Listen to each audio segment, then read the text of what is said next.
All right, everyone. Thank you for joining us again for the next installment of our Bible study on the Gospel of Luke. We're looking at chapter 6 today. Before we get into it, Jordan, if you could scroll to the top, to above the chapter in the document. Last session, when Manas is here, he won't be joining us today if you're deeply invested in the three of us. It's just going to be Jordan and I today. But I believe he asked me whether or not the transmission of sin was genetic. Because I had sort of alluded to that in previous installments, and I actually thought that it was. And I did a little Googling just to check while we were on stream, and I realized like that was a major theological error that I had created, supposedly.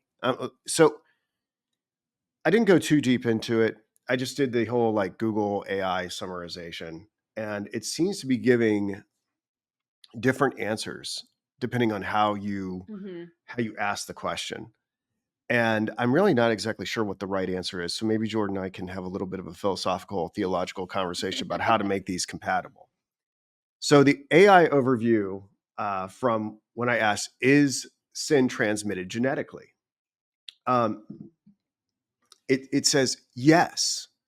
According to Christian theology, original sin is considered to be inherited from Adam and Eve. And that's what I meant by genetic. I was like, yeah, they got it from their parents, or we get it from our, ancestors, meaning that all humans are born with a sinful nature due to the first sin committed in the Garden of Eden. Essentially, the consequence of their actions is passed down through generations, making sin an inherited condition. So it is generally agreed. So if the summarization can be taken on good faith, that original sin is passed on through inheritance. Okay. But then if you ask it another way, it says, no, according to most theological interpretations, original sin is not considered genetic, as it is a spiritual concept referring to the inherited moral corruption stemming from Adam's sin, passed down through lineage rather than through physical genes. It is seen as a condition of human nature, not a specific genetic trait. I'm confused. So it is inherited, but because we cannot like locate a sin gene, it's not genetically passed down. So how do you, I guess it's a spiritual concept. So is it like there are qualities of being a human being? I guess this is ultimately to commit oneself to dualism, that there is a physical organism and there is a spiritual organism, and that original sin condition or that precondition of being a human now after the fall is passed along spiritually, but it's an error to say it's genetically because that sin is not part of the human genome.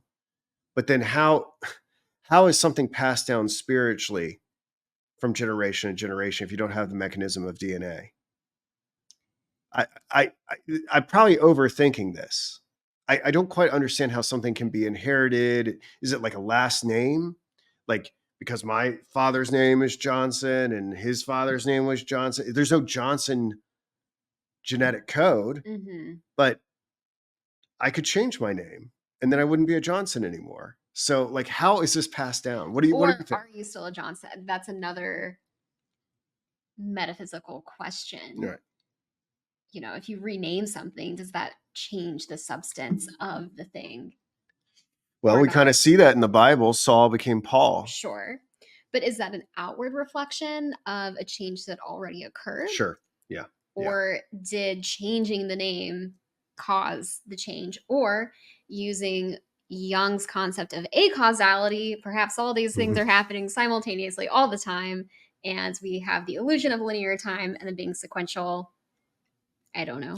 Well, do you wrestle with this? I mean, how do you? It doesn't make sense to me. To me, these two answers feel like the resultant of the Google AI summary not really understanding these concepts on the level. I mean, it doesn't understand. It's not wrong. When I went deeper into the search, yeah, the theologians. Some people say the theologians were like, yeah, it's not genetic. There's it's passed down. Yeah. Well, that's interesting. I mean, that opens up a whole conversation or concept around what are family curses. Yep. Yep. I'm about to go into the deep end a little bit, but you think about like the Kennedy curse. Yep. What are these things? And even when I think in my own life, or make it more local, more personal, there's behaviors, there's things that we play out that are a consequence of the way we were raised, or in some cases they're not things we were taught. They seem to be genetic. In other cases you can clearly point to behaviors that you were around and exposed to, and it was passed down that way.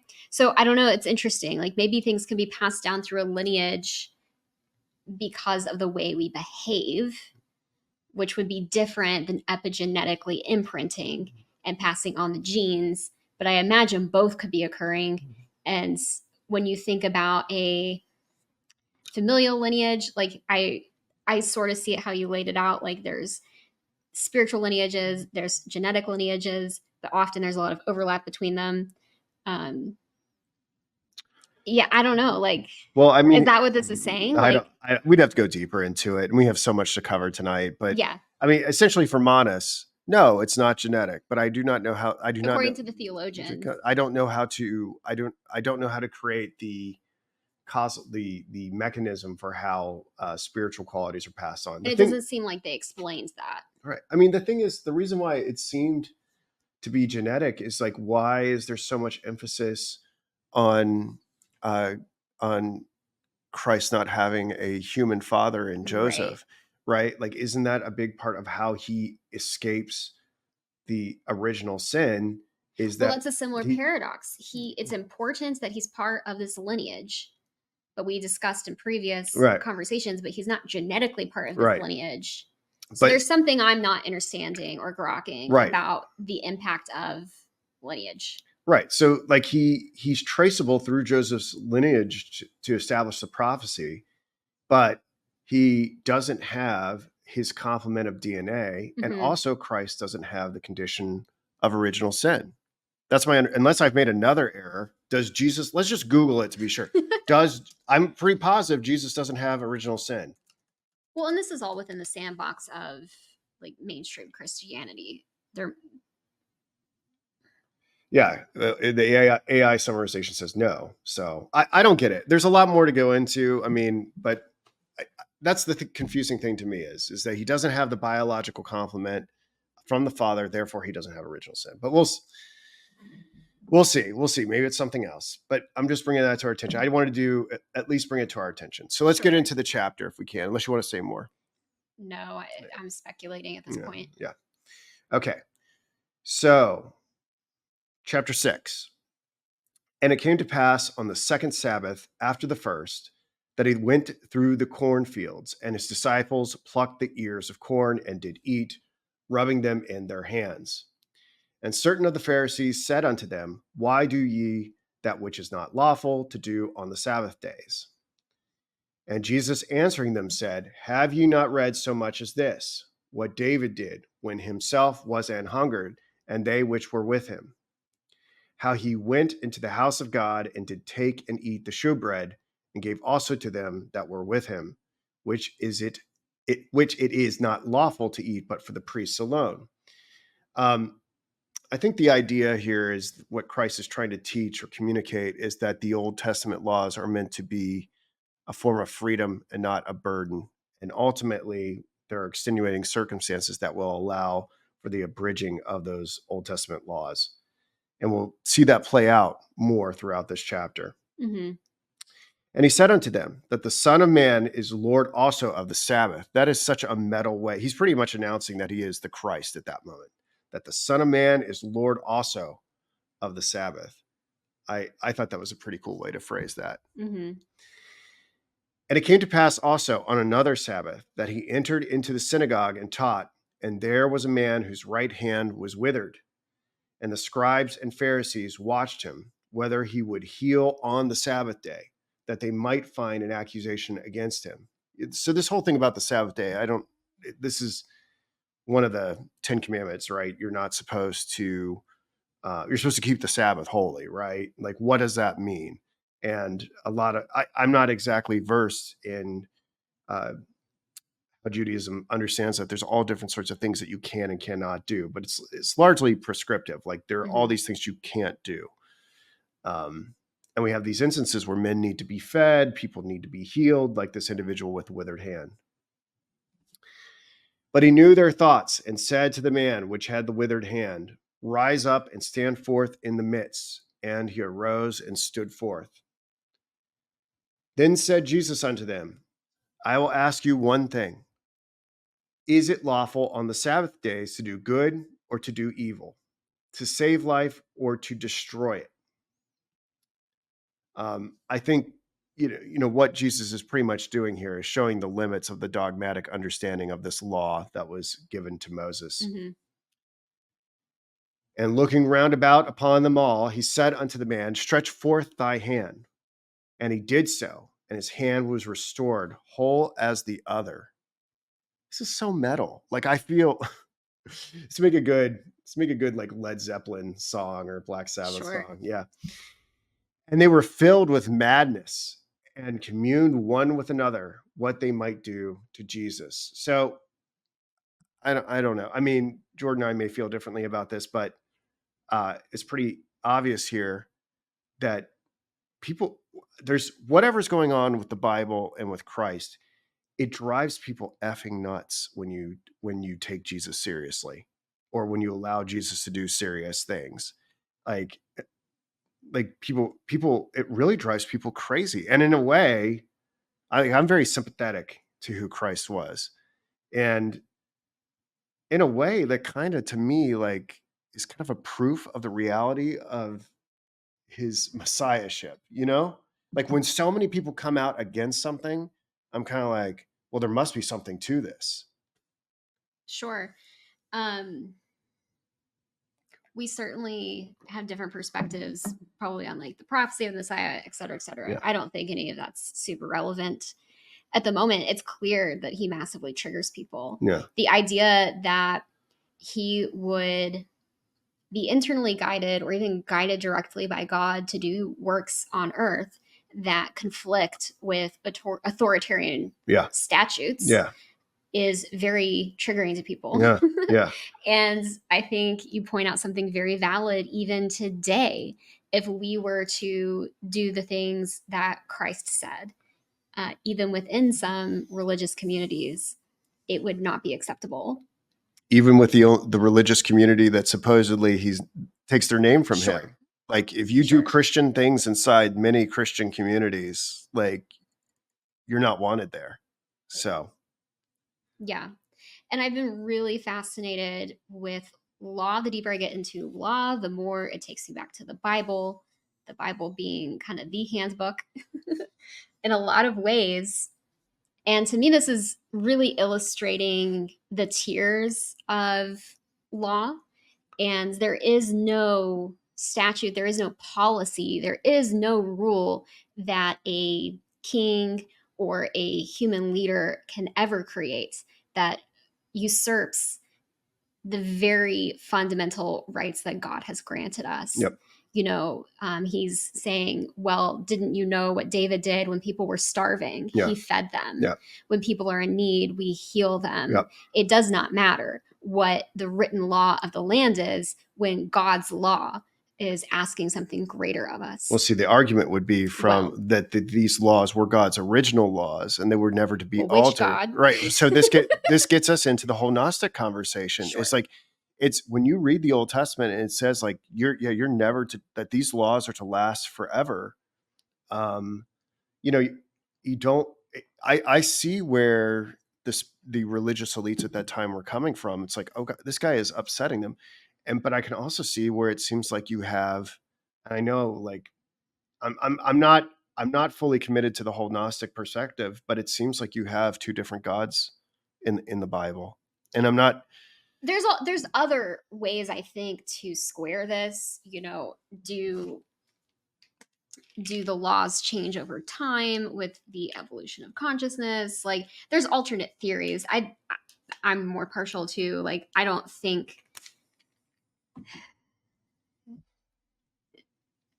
the Mhm. whole list that originally was Sure. granted. To me, that doesn't feel like truth. It doesn't feel like light. It doesn't feel, to me personally, like the ultimate, set of rules to follow when it conflicts with, things as simple as keeping people from dying. Sure. But certainly there's other. Well, Jesus would agree with you, obviously. He's going to keep doing it. Let's Yeah. Okay. let's go on if we Okay. can. And it came to pass in those days that he went out into a mountain to pray and continued all night in prayer to God. Here we have another example of where Christ is praying to God, and individuals are like, well, isn't Christ God? How is he praying to himself? Hmm. Is it showing some sort of dependence upon God and therefore he is subordinate? Uh, I don't know if any of that matters, but I had here written in my notes, Jesus existed with God from eternity. So perhaps this is just how their relationship has always been. But of course, it raises interesting questions about the Son's dependence on the Father and deeper mysteries about the Trinity. So going into like what the Trinity is and how they all relate to one another, I guess it's really not problematic that if Christ in time is praying to God, I don't think what I'm trying to say here is it shouldn't puzzle us that perhaps he was always doing that from the perspective of eternity. Hmm. Before the world was created, he could have been praying to God the Father. If this this requires going into some deep Trinitarian theology, which is Yeah. beyond the scope of what we're doing today. Let alone But time. yeah, yeah, yeah, Yeah. yeah, We talked a lot no, about time. yeah. So I don't know how the aspects of the Trinity relate to each other prior to the creation of the world, but it wouldn't be a problem for me if Christ, as an aspect of that Trinity, was praying to God beforehand. I think the issue is that people think that he was the exact same or Hmm. co-eternal, co-equal, and that We've they're talked about this throughout the yeah, series. right. And through the different chapters of Luke, it's obvious that Yeshua was learning as he grew up, as he Growing in had wisdom, experiences. That is stated very explicitly. So yeah, I feel comfortable with right.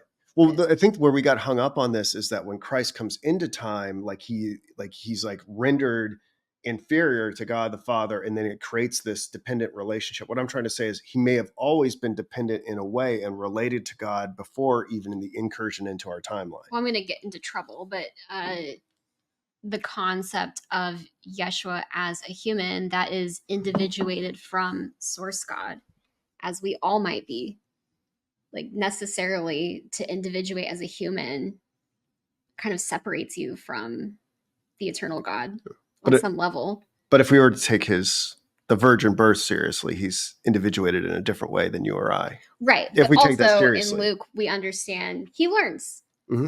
Hmm. He certainly And does. maybe that's necessary to create a pathway for other humans to follow. Like maybe, how helpful would his example be if he retained everything and Mm-hmm. didn't have to work at it in some way? That's a great Would point. he be an effective leader? That's a great point. That's a great point. Okay, verse 13. Yeah. And when it was day, he called unto him his disciples, and of them he chose 12, whom also he named apostles. So we get some clarity on the distinction Hmm. between an apostle and a disciple. So the distinction, I guess, is all the apostles were disciples, Hmm. but not all disciples were apostles. And I think apostles were kind of sent out on this mission to evangelize, whereas disciples were followers and people who were dedicated to learning from Christ. And it seems like this prayer to God that he did on the mountain um, seems like he may have received from God the names of those apostles. Like they were just like, oh yeah, it's going to be Jude. Oh yeah, it's going to be Sure. James. So yeah. Well, and 12 is a very Yes. interesting number. Yeah, Oh, I had a yeah. note of that. Yeah, so at 12 again, I said 12 again seems to be one of those mystical numbers in the Yes. Bible. We've had we've talked about the number 3. What else have we talked about so far? 40. 42. 40. Well, we use in We're our in book 42. right, we are in book 42, And but there are other. yeah. Yep. And But there's 40, 40. yes. Yes. 40 days. Yep. We talked about the temptation in the desert for 40 Hmm. days. We've talked about privately the number 42 in regards to the reign of the Antichrist, the 42 Yes. months. I think that's what you have in mind. Yes. But that's in, where do we learn? Is that the book of Daniel? I don't Or recall. I have to go back and check, but yeah. So, not to mention the zodiac signs, which seem to Sure. show up here. So, Yeah. anyway, so 14. We're getting the names of the apostles. Simon, so he changes the name of Simon, he named Peter, and Andrew, his brother, James and John, Philip, and Bartholomew. 15, Matthew and Thomas, James, the son of Alphaeus, and Simon called Zelotes. That's going to be interesting. So James, the son of Alphaeus, this is generally thought of as Jesus's brother. Mhm. So, and this is obviously going to cause controversy for individuals who are of the Catholic tradition because of the eternal virginity of Mary. You can't have her giving birth to other brothers or other siblings of Jesus. But I have no problem with this. I didn't realize I had to subscribe to this idea of the eternal virginity of Mary. And Simon called Zelotes or Zealots. It's so I looked this up. I was like, why is he called Zelotes or Zealots? Mhm. And in Wikipedia, it was thought that Simon was a member of this group called the Zealots. The Zealots were a political movement in first century Second Temple Judaism that sought to incite the people of Judea province to rebel against the Roman Empire and expel it from the Holy Land by force of arms, most notably during the First Jewish Roman War, 66 to 70. Zealotry was the term used by Josephus for a fourth sect or fourth Jewish philosophy during this period. So that's interesting. That's like one of the words that's in our language that I did not know it was in the Bible. Mhm. I did not know that it related to a political movement in Judaism. And I did Uh-huh. not know that I thought you were just a zealot. It was just like someone who was like really passionate and dogmatic about a cause. Did you Yeah. know that? No. I didn't know that. No. So I thought it was interesting. And it's like cool. It's like weird. Like these apostles, like I don't, I was like, I've been like in and out of church and read the Bible. I still can't name all the apostles off the top of my head. There are two Judases, or one's Jude and the other is Judas. And Judas, the good Judas is, I guess, goes by another name, Thaddeus. But, and Judas, the brother of James. So, and Judas Iscariot. That's bad, Judas. But the Gnostics would say he's the good one, which also was the traitor. So Judas, like I said, Judas, the brother of James. Sometimes you probably know him as Jude or Thaddeus. Some people think he wrote the Epistle of Jude, and again, some Protestants believe him to be the brother of Christ. Catholics think of him as a cousin. Mm. Okay. 17. And he came down with them and stood in the plain, and the company of his disciples, and a great multitude of people out of all Judea and Jerusalem, and from the sea coast of Tyre and Sidon, which came to hear him and to be healed of their diseases.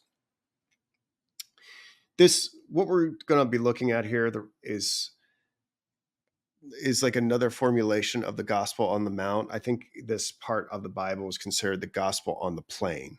Mm. So it's like, I guess Matthew and Luke differ in terms of like where Jesus was on the mountain, maybe a little bit, like, or where he's going up or coming down when he gave this talk. And it's kind of more fragmented here in Luke. It's much more developed in Matthew. And they that were vexed with unclean spirits, and they were healed. So here again, we have the intermingling of the diseased and the demonically possessed. So Right. we've talked about this idea about how disease may be connected to demons, which was Sure. I thought it was a pretty mind blowing conversation. I forget what chapter we saw that in. Yeah. I could, It, it wasn't that long ago we had that yeah, conversation. maybe two And installments ago. interestingly, that following day, that night, we went to a lecture where they were talking about that. That's right. So it's very That's right. synchronous. Yeah. Yeah, it makes sense to me. It's just the outward emanation. Mm-hmm. And the whole multitude sought to touch him, for there went virtue out of him and healed them all. This is so metal. This is like such a heavy metal. So he's like, people touch him, and the virtue and the power just goes out of him into them, Like there's this, I forget where else it is in the Bible. He's like in a crowd and someone touches like the hem of his robe. And he goes, "My virtue has left me. Who has touched me?" Like something like that. Like he's just radiating Mhm. power.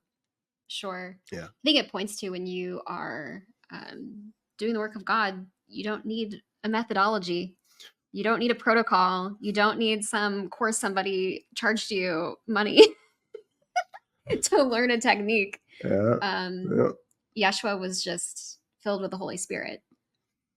Yes, but that gets into Trinitarian concerns again. Sure. I'm not saying you're wrong. It's just gets into the question about how does Christ relate to the Father? How does the Father relate to the Holy Spirit? All these other things. Mhm.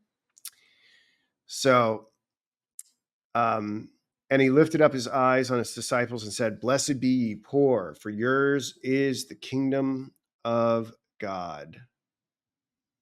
I've already talked about this being the Sermon on the Plain. Mhm. Blessed are ye that hunger now, for ye shall be filled. Blessed are ye that weep now, for ye shall laugh. Blessed are ye when men shall hate you, and when they shall separate you from their company, and shall reproach you, and cast out your name as evil, for the Son of Man's sake.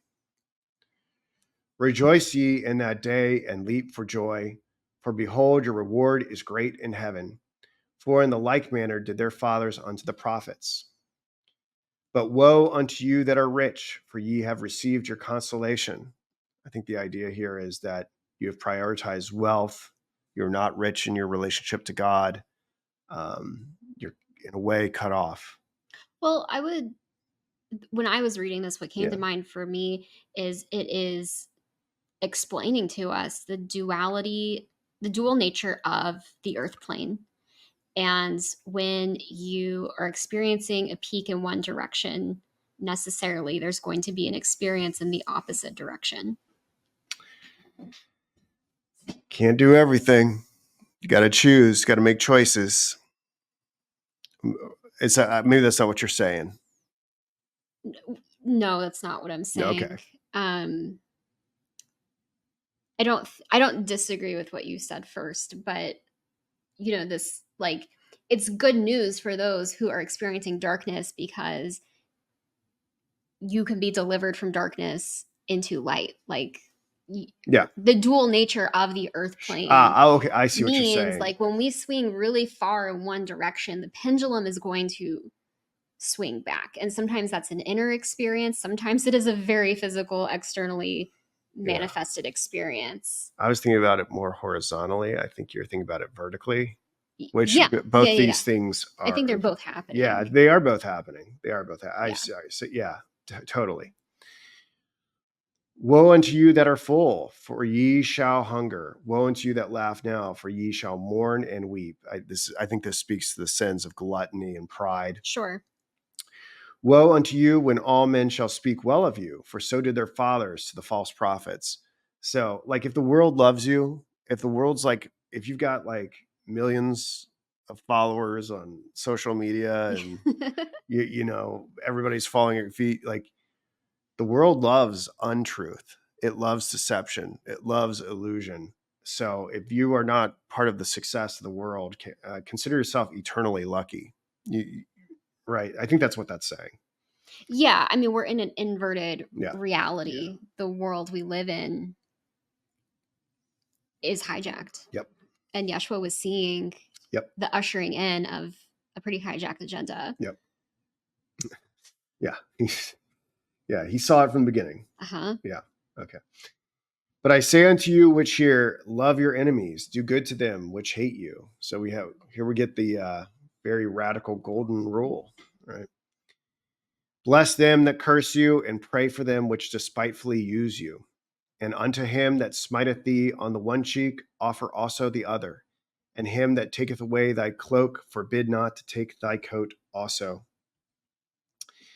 Give to every man that asketh of thee, and of him that taketh away thy goods ask them not again. I think the idea here is, you're not supposed to like kind of just keep giving to thieves, but if you enter into some sort of agreement with somebody and they can't repay for whatever reason that came up, not to continually hold the debt over them, to forgive the debt, Like if you gave someone your jacket and someone stole it or they lost it or something like that, just, don't you keep going on with your life. But I don't think the idea is like to continually let people abuse you. I think there's a difference. Sure. Yeah, but to think that you're going to bring light into the world by behaving the same way that others behave when they are out of alignment Yeah. is foolish. Yeah. I think that's what he's saying. You're just going to attract and create more chaos, more negativity in your life. Yeah. I mean, at the very least, frustration from feeling exploited and taken advantage of. Yeah. Just to let go of that. And as ye would that men should do to you, do ye also to them likewise. For if ye love them which love you, what thank have ye? For sinners also love those that love them. This 31 is more of the golden rule, I should say.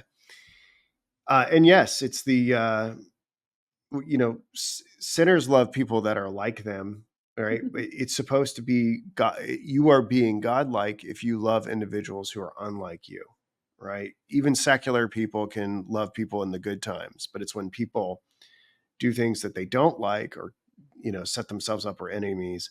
Like how we emulate God from Christ's perspective is when we love people whether or not they are good to us or bad to us. Mm-hmm. And um that's really interesting, for a lot of different reasons. It requires a lot of faith. When it feels like people are taking advantage of you, or you are losing out, or you're losing resources, you're being stolen from, people feel like they are maybe even physical threats, it takes a lot of faith Yep. to act in peace, to show up in peace, to be amicable. But I think true faith is not super abundant. It's not easy. It seems much easier when things are good and everyone is doing how you wish they would. Right. Something I noted here, and I'm really not. I'm not trying to say blasphemous things, but Jesus is trying to teach us to be like God, right? In loving Mm-hmm. friends and enemies. I think we really have to ask ourselves. I know you're not as familiar with the Old Testament. Is that the modus operandi of the God of the Old Testament? And it's stuff like this that makes people go, these are different gods. Yeah. Because, for instance, like with Pharaoh and the Egyptians, there were opportunities there for Pharaoh to liberate the Israelites, and God was in a way patient, but ultimately he was very, very brutal to the Egyptians. And you can argue that they had it coming, but this seems to be a different modus operandi. Mm-hmm. And people will say, will take people who are kind of questioning, Christian people who are followers of Christ, who are questioning whether or not the New Testament and the Old Testament ultimately belong together, look at things like this and are really having trouble reconciling them. So that's reasonable. Yeah. I didn't mean to take this into like Gnostic Bible study, but this is some of the reason. These are some of the reasons why. Yeah. I mean, for myself personally, it's pretty simple when I'm given advice or hear something or have sort of a mystical experience. If it is making me feel small, if it is making me feel like fearful, it is not, I think, a positive force in my life personally. Yeah. Um, yeah. And if ye do good to them which do good to you, what thank have ye? For sinners also do even the same. And if ye lend to them of whom ye hope to receive, what thank have ye? For sinners also lend to sinners to receive as much again. But love ye your enemies, and do good and lend, hoping for nothing again, and your reward shall be great, and ye shall be the children of the highest. for he is kind unto the unthankful and to the evil. So, something I wanted us to ponder here is if there is some sort of paradox, and if it's okay, there's a paradox. So, we're being told to not to do to love our enemies regardless of outcomes, Mhm. regardless of like what it brings us here on earth. But at the same time, we're told that our reward will be great in heaven and will be children of the highest. So it's I think the question is like, is there something disingenuous about this where we're practicing Christian love from a selfless perspective, but then there is a further calculated higher Mm. selfishness where we're like, look, I will do these things if ultimately my ultimate goal after I die is to be in bliss with God in another Mhm. realm. They And bring this up in The Good Place. well, and this is a major thing that animates Kant in religion and ethics. You know, ultimately, you know, his categorical imperative is not too different from the golden rule, and um, but you know, he doesn't want the idea of some sort of reward to infect why one behaves ethically. Now, these, Well, if the reward is really a heaven within, an existence of inner peace, you're not going to get there. not, Probably if you're doing things in a calculated fashion because of something you believe is going to happen to you later from an external place. yeah, but I mean, I think it's like you have to be honest. Like, I think you have to be honest that is a an incentive to behave this way. Sure. I don't I guess the bigger question is, does it matter? right. I mean, does it I don't matter? know. Does it matter if that there's tension here? I mean, only if you like want to uh you want to take Kant seriously. Sure. Well, and Like how you're righteous do we want to be yeah, and feel? are you afraid that Immanuel Kant is going to call you a hypocrite because ultimately somewhere in the recess of your heart you're hoping that you get to go to heaven Yeah, I mean, by this being a gets good person? into like, are you an ethical person via behavior or via like your thoughts, essentially? Hmm. Well, anyway, Yeah. we'll let someone smarter figure that out. It's probably not a problem.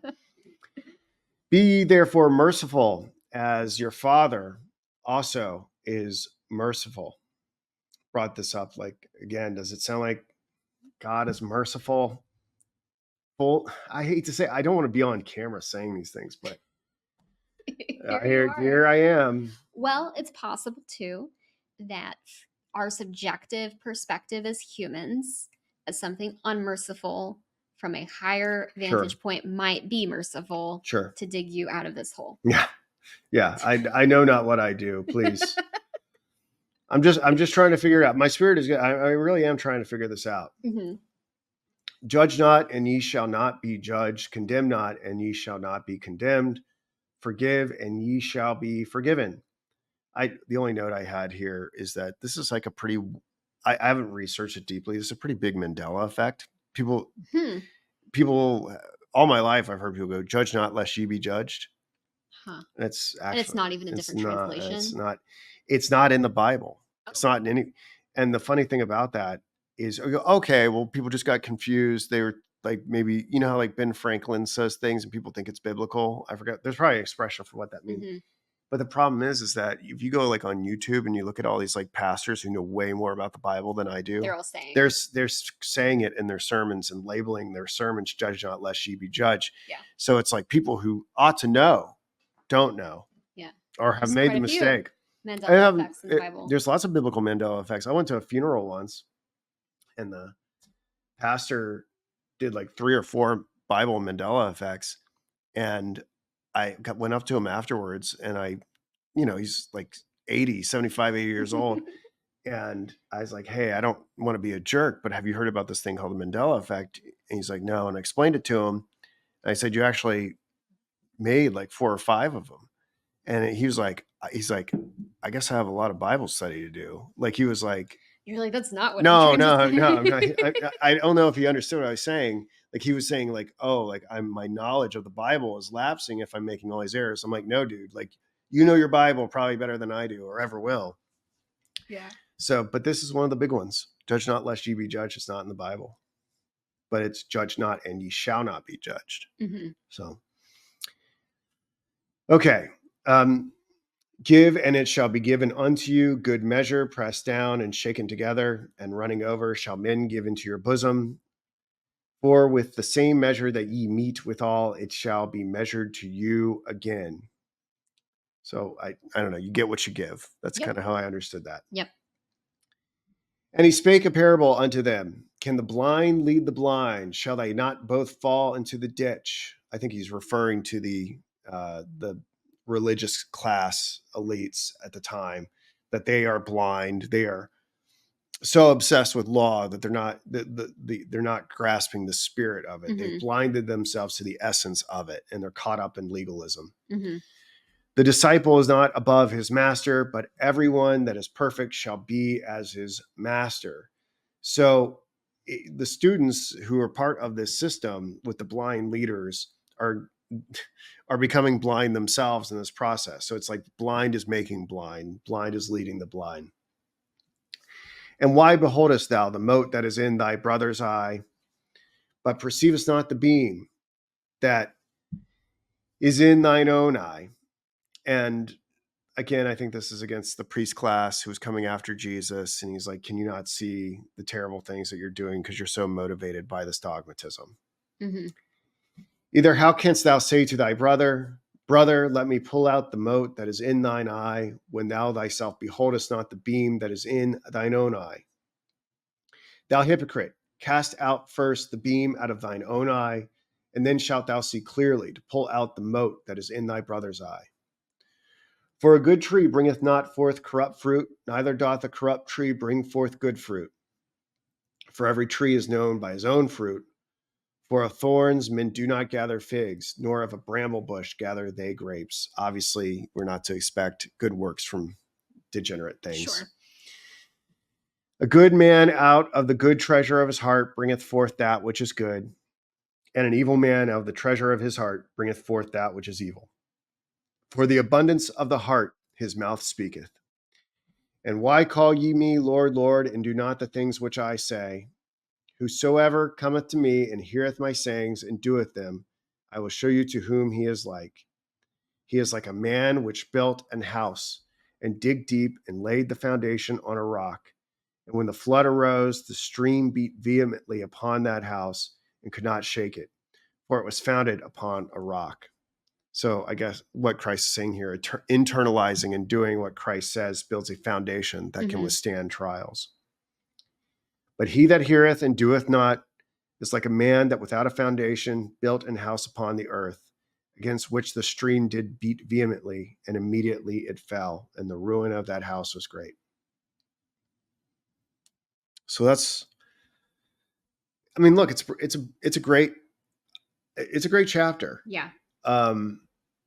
It's moving, it's metal, it's radical, Anti-authoritarian. it's anti-authoritarian. I mean, what's not to love? Mm-hmm. It's about peace. Yeah. Yeah. I'm digging it. Do you want to say anything in closing? I think I've exhausted everything I wanted to say.